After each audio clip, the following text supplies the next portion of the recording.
이제 곧 다가올 봄. 그러나 흐드러지는 봄꽃이 마냥 좋지만은 않은 이들도 있다. 꽃가루를 비롯해 진먼지 진드기, 때로는 달디단 과일까지 이들에겐 그 모든 것이 경계의 대상이 되곤 한다. 어떤 이들에겐 아무런 문제가 되지 않지만 어떤 이들에겐 골칫거리로 다가오는 알레르기 유발 물질. 알레르기 때문에 생기는 가장 흔한 질환은 바로 알레르기 비염이다. 성인 20%가량이 앓고 있을 정도로 흔하다. 무심코 생기기 시작해 결국엔 일상을 무너뜨리기도 하는 알레르기 비염. 알레르기 비염은 제때 치료하지 않을 경우 천식으로 진행되어 생명을 위협할 수도 있다. 알레르기 비염, 과연 어떻게 대처해야 할까?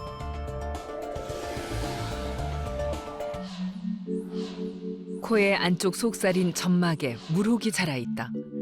알레르기 비염이 오래됐을 때 나타나는 증상 중 하나다.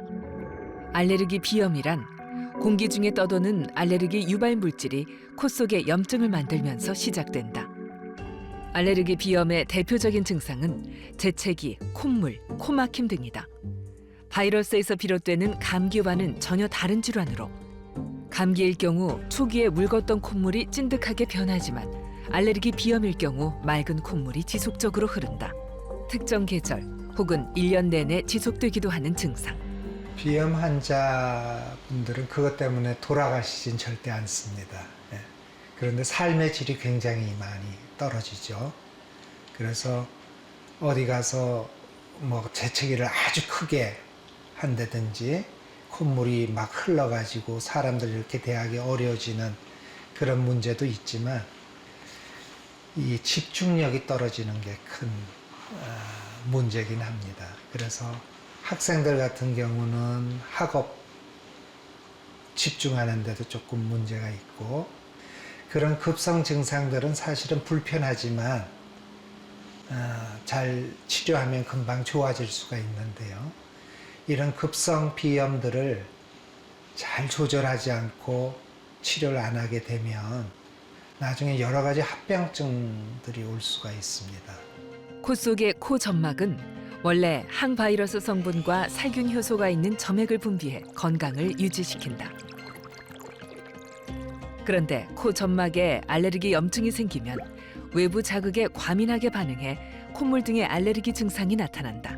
우리 몸에는 이제 면역 시스템이 있어서 외부에서 세균이나 바이러스 같이 우리 몸에 해가 되는 균들이 들어왔을 때는 그것들을 퇴치하기 위해서 이제 면역 시스템이 작동을 하는데요. 우리 몸에 해가 되지 않는 물질들에 대해서는 그냥 특별히 반응하지 않고 면역 관용이 일어납니다. 우리가 이 다른 사람들에 대해서 이렇게 특별히 문제 안 삼는 걸 관용을 베푼다고 하듯이 면역 시스템이 작동하지 않고 그냥 모른 척 하는데 이 알레르기라는 거는 우리 몸에 해가 되지 않는 물질, 음식물도 될 수가 있고 또 아니면 꽃가루나 먼지 진드기 같은 공기 중에 섞여 들어오는 그런 물질일 수도 있는데 그런 데 대해서 우리 면역 시스템이 너무 예민하게 과민하게 반응함으로 해서 오히려 우리 인체에 해가 되는 일을 벌이게 되는 게 이제 알레르기인데요. 알레르기 비염 등 모든 알레르기 질환의 대표적인 원인 물질 중 하나는 꽃가루다. 눈에 잘 보이지 않지만 공기 중에 떠다니면서 숨을 쉴 때마다 코를 통해 우리의 몸속으로 들어온다. 계절성 알레르기 비염 같은 경우는 대부분이 그 계절에 나타나는 꽃가루가 원인인 경우가 많아요. 그러니까 봄철에는 이제 풍무야, 뭐 자작나무나 참나무 이런 데서 날아다니는 그 꽃가루가 알러지의 원인인 경우가 우리나라에서 3월에서 5월, 그 다음에 늦봄에서 여름에는 목초 꽃가루가 원인인 경우들이 많습니다. 잔디 꽃가루라든지 목장의 꽃가루가 있고요. 또 9월부터 10월 말까지 이제 잡초 꽃가루들이 날립니다. 돼지풀이라든지 쑥꽃가루, 또 환삼덩굴 이런 꽃가루들이 날리는데 그런 데 알러지가 있는 분들은 그 계절에만 증상이 나타나게 되니까 그게 이제 계절성 알레르기 비염이라고 우리가 얘기를 하고요.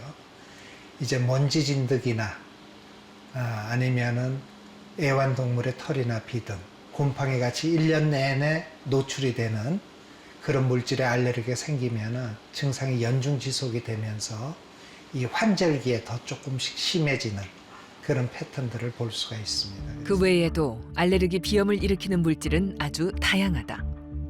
견과류나 과일, 해산물 등 특정 음식물 또한 진먼지 진드기나 곰팡이, 꽃가루처럼 알레르기 비염을 유발할 수 있다.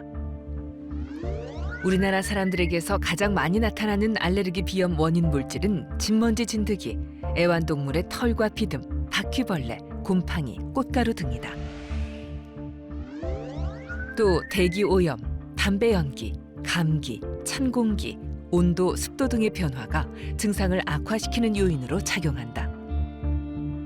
태어나자마자 이제 외부에 홍역이나 다른 폐렴이나 감염 질환을 앓게 되면 이런 알레르기 면역 세포가 기능을 하지 못하도록 억제하는 면역 세포들이 많이 만들어집니다. 근데 나라가 잘 살게 되면서 보건위생 환경이 좋아지면 출생 후에 생기는 이런 감염 질환들이 줄어들면서 이 알레르기 세포들을 억제할 수 있는 면역 세포들이 제대로 만들어지지 못하고 면역 밸런스가 이런 알레르기 쪽으로 가게 됩니다. 또 하나는 우리 장내 미생물이 우리의 정상적인 면역 반응을 형성하는 데 굉장히 중요한데 서구화된 삶의 형태에서 이런 인스턴트 식품이나 아니면 항생제의 남용 등에 의해서 이런 정상적인 세균총들이 줄어들면서 면역 시스템의 밸런스가 알레르기 쪽으로 가는 영향도 함께 이해를 하고 있습니다.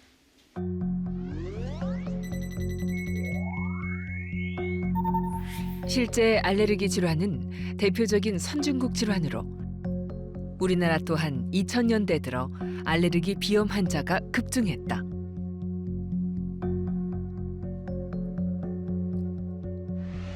알레르기 비염 환자는 폭증했지만 알레르기를 일으키는 물질은 아직 다 밝혀져 있지 않다. 그래서 환자에 따라 알레르기를 유발하는 특정 항원이 밝혀지지 않는 경우도 있다. 이럴 땐 외부 항원 물질보다 환자의 내부적 요인을 중요하게 보고 치료를 진행한다. 그렇다면 알레르기 비염은 어떻게 치료해야 할까? 기본은 약물 치료다. 고혈압처럼 약물로도 얼마든지 조절이 가능하다. 알레르기 비염은 히스타민이라는 물질 때문에 콧물, 재채기 등의 증상이 생긴다. 이를 조절함과 동시에 코막힘이나 기존 알레르기 반응이 점점 심해지는 증상도 관리해야 한다. 진먼지 진드기 같은 경우는 우리 몸에서 떨어지는 비듬이나 인설을 먹고 삽니다. 그래서 우리 몸이 많이 닿는 침구라든지 담요라든지 천으로 된 소파라든지 카페트 이런 데 많기 때문에 그런 데 먼지 진드기를 줄이기 위해서 최대한 노력하시는 게 필요하고요. 또 하나는 알레르기 카바라 그래서 이런 침구를 싸면 이런 먼지 진드기는 통과를 못하고 그 수분들은 이렇게 배출이 될 수 있게 돼 있는 특수 카바들이 있습니다. 그래서 이런 알레르기 카바로 침구를 싸는 게 먼지 진드기 알레르기가 있는 분들한테는 도움이 되고 또 공기청정기 같은 걸 이용을 해서 공기 중에 악화 요인들을 줄이는 것도 이제 도움이 됩니다.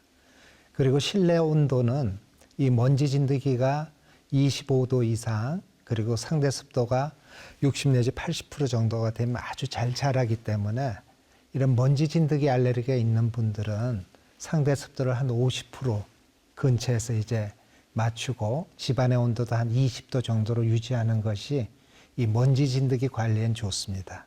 이런 알레르기 질환은 하루아침에 끝나는 병이 아닙니다. 잘 관리하고 조절해서 지금 고생 안 하고 정상적인 활동하면서 또다시 증상이 심해져서 고생하는 일이 없도록 지속적으로 약을 사용하고 주치의와 상담을 하면서 관리하시는 것이 필요하겠습니다.